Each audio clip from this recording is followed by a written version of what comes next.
Welcome back to the show. Hope you are well. Looking forward to another weekend of Premier League fixtures. Before we get there, though, last night we had the PFA Player Awards. These are obviously the awards where they are voted for by the players themselves, but the celebrations took a very hard backseat to the drama that is Alexander Isak versus Newcastle.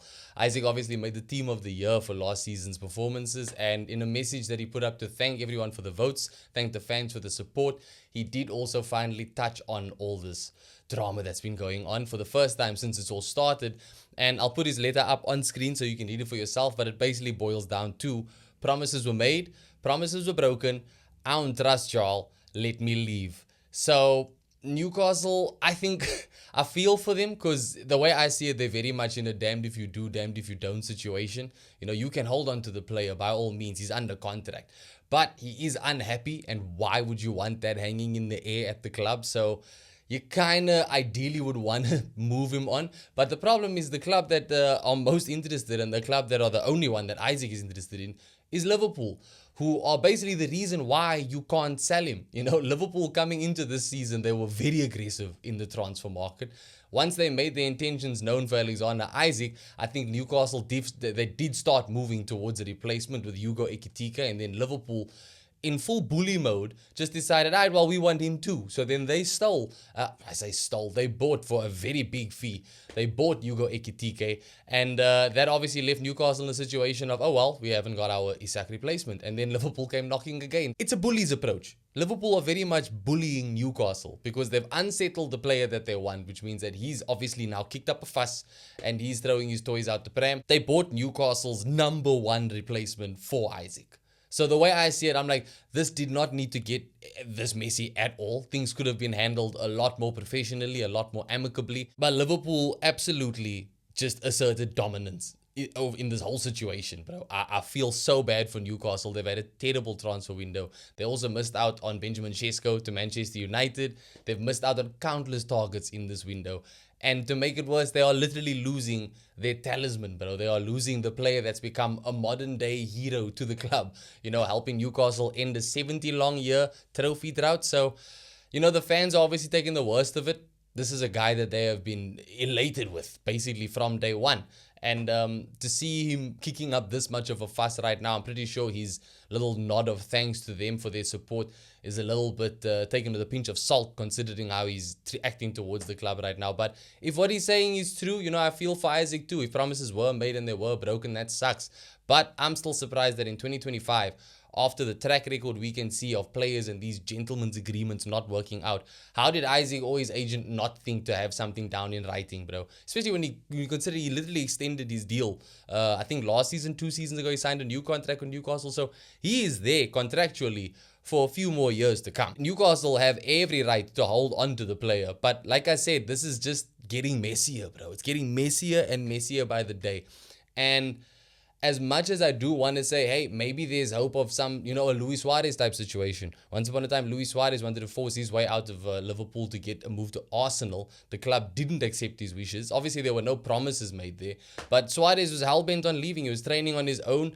I think literally the only thing he didn't do was put in a transfer request. So he was very much done with the club. And at the end of the day, I think Suarez is very happy he stayed. I think the fans are happy that he stayed as well. So maybe there's a chance of that happening with Isak. Do you think this is a bridge that can be repaired? I don't know right now. But I feel like the player is so important to the club that if he does have a change of heart and does agree to stick it out for one more season with them, I think fans will forgive him. I don't see why not. They don't exactly have much going on at the club. Like we said, this transfer market for them has been a bad one. So holding on to Alexander Isak, whether he's happy or not, if he agrees to play for them, that is going to be a huge, huge win. They need him in this team. And on top of that, when you consider how close you are to the end of the window, everybody knows that Newcastle are desperate now. So if they do cave and they do sell to Liverpool, and they want to sell to Liverpool for what is reportedly £150 million, by all means, justified price, bro. You're selling to a Premier League rival. You are selling a guy that made the PFA Team of the Year. You're selling a guy who is one of the best strikers in Europe. A lot of people see him as the best, or at least top 2 in the Premier League. So sell him. 150 is your price. 150 is your price. Liverpool offered 110, I think it was. It was rejected. Bump the cheese up, bro. If you really want this guy, bump the cheese up. Because essentially, once Newcastle sell Alexander Isak, any striker that they look at, which is already now the options have been so limited in this window, Any club you go to, they know, okay, A, you've got 150 mil extra, and B, you are desperate as ever. So not only have Liverpool stolen, now I'm going to use stolen because that's outplayed out. Newcastle had the money for Ikitike. Not only have Liverpool stolen Newcastle's number one priority target to replace Isak, they've also put Newcastle in a situation where they are inevitably going to get screwed over in any deal for any new striker that they bring in. So I feel for Newcastle, I stand with Newcastle's stance here. I don't think that they're being especially unreasonable. You've got one of the best players in the world contracted to you for another 3-4 years. Why sell unless your valuation is met? You know what I mean? And I think maybe this is them kind of trying to take a stand against the bully that is Liverpool right now, not wanting to give in to their whims and their demands. And I mean, hey, Newcastle, if you genuinely are that adamant on doing it, give Mikel Arteta a phone call, bro. See if you can work out a deal. Sell him to Arsenal. That'll really show Liverpool. But yeah, it's a really bad situation for Newcastle. I don't understand. I hate when players do this. I can't lie. Even when it does benefit a club that I support. When Gyökeres was doing this to get his move to Arsenal, yeah, it's admirable as a fan, but at the end of the day, it's not very professional. But, we are human. And if there are agreements made and agreements get broken, then naturally people are going to get upset and they're going to feel betrayed. So that's what's happening with Newcastle and Isak. Let me know if you think that there's a chance that Liverpool get their man. Or if he ends up staying at Newcastle, do you think that there's a way for this guy to get reintegrated into the team? I'd be very curious to see if the players would be as open arms with a welcome back as some of the fans may be. But let me know if you guys think that this situation is going to get resolved, bro. And if Newcastle do end up selling him, who's even available anymore? Do you know what I'm saying? I know they've got Wissa that they're trying to pull in, but really? You can't replace Alexander Isak with Wissa. All due respect to Wissa, he's a great player in the Premier League. But this is Alexander Isak, bro. 150 million pounds is the valuation, according to reports. Liverpool, you've shown that you have the money. So just if you want your man, that's the price. The way I see it, that's how it is right now, really. Liverpool have got a price that Newcastle want. Liverpool don't want to pay that price, so then you don't get your player. Simple as, bro. Simple as. But yeah, let me know your thoughts on this whole drama. It's very unfortunate that it's getting to this point. And it's also unfortunate that it did very much shadow over the PFA Player Awards last night, which are a big deal. I think when you kind of win awards that are voted for by your peers, they mean a little bit more. It was a big night in football, as it always is. We had Salah winning the PFA Player of the Year award. He's the first player to win 3 of them, and rightfully so. You look at the man's stats last season, bruv. 20 plus goals, 18 assists in the league. It was sensational. And I don't understand why I was expecting this man to have a drop-off this season. It's very much the epitome of wishful thinking. But yeah, Mo Salah voted Player of the Year, Young Player of the Year. That one went to Morgan Rogers, which I think is the one of the awards that I would say is maybe debatable on the night. I think Morgan Rogers had an amazing season last season. It's just, you look at the players that were in contention for this award as well. You had Miles Lewis-Skelly.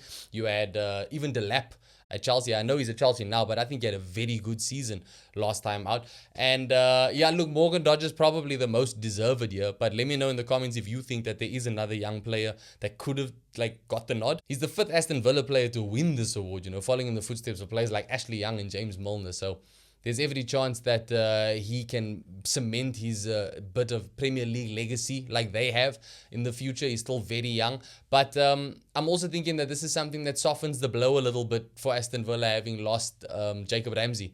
I don't think they would have sold Jacob Ramsey if they made Champions League football. And they obviously didn't make Champions League football thanks to terrible refereeing on the final day of last season. So it must be a little bit sucky to have lost Jacob Ramsey, who's become something of a stalwart at that Aston Villa club and in the team.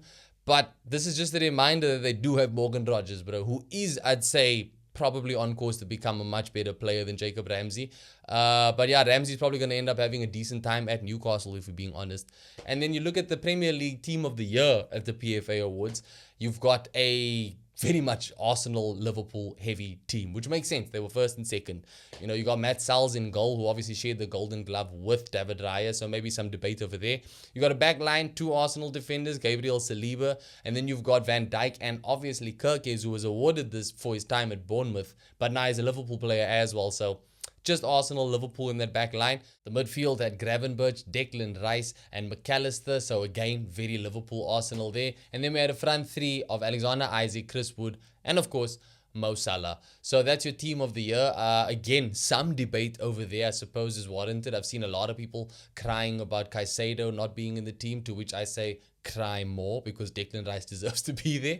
And yeah, I think from front to back, solid team, solid team. These are the players that were the standouts last season. And I think again, when it comes to awards where your peers are the ones making the votes, I think they mean a bit more. Definitely means a bit more than the opinions of us fans or journalists writing about them. Again, this is just my opinion. So yeah, that's the team of the season. Let me know what you guys think of that. Let me know if there's any changes that you guys would have made. Like I said, with this Declan Rice Caicedo thing, which I'm pretty sure anybody watching this show is going to disagree with, because people that watch the show have common sense. So I'm expecting a lot of y'all to say that this team should stay as is, like I do myself. But yeah, that's going to do it for this episode. Let me know your thoughts again on the Isak Newcastle situation. I think that's all going to play out. Let me know how you guys are going to go with your predictions for this weekend set of fixtures. I'm going to do my predictions episode and previews tomorrow, so you can get down in the comment section now already with your predictions if you'd like. And yeah, thanks as always for watching the show. If you did enjoy it, give the video a like, subscribe to the channel for more content, and I'll catch you in the next one.